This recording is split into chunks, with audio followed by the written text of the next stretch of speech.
Pam, please say a few words. Thank you, President Trump. Thank you for fighting for all Americans.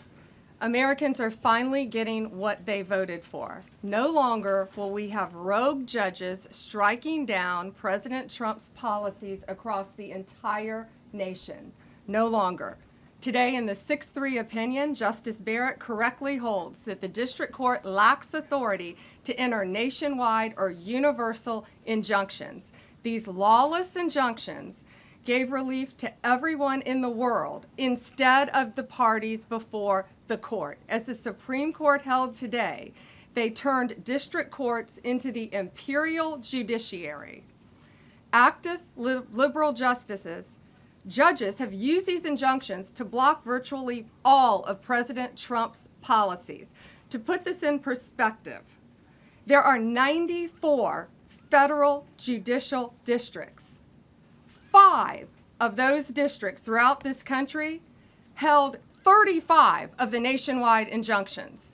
Think about that. 94 districts and 35 out of the 40 opinions with nationwide injunctions came from 5 liberal districts in this country.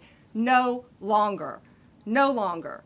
These injunctions have blocked our policies from tariffs to military readiness to immigration to foreign affairs, fraud, abuse, and many other issues. The judges have tried to seize the executive branch's power, and they cannot do that. No longer. No longer. And on immigration, on a side note, today marks 2,711 arrests on these terrorists and these gangs. Total arrest today with HSI investigations. And thank you, Stephen Miller.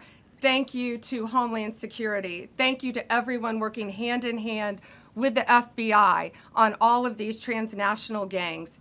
TDA has been a huge terror to our country, as well as MS-13, as well as Sinaloa cartels. No longer.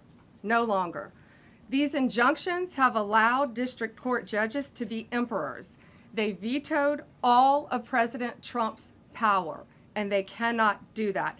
This has been a bipartisan problem that has lasted 5 presidential terms, 5 different presidents, and it has ended today. We will continue to fight for President Trump's policies. I want to thank the Office of White House Counsel, Dave Warrington. You and your staff have been incredible. Our Solicitor General's office, John Sowers, Sarah Harris, and Todd Blanche and Emil Bovey. Todd's going to say a few words because we've had another major ruling today on transgender books and some other great wins that we've had. But no longer will they have this power in our country. It is the president's authority under his executive branch to do everything to fight for the American people, and he will continue to do that. That's why he was overwhelmingly elected.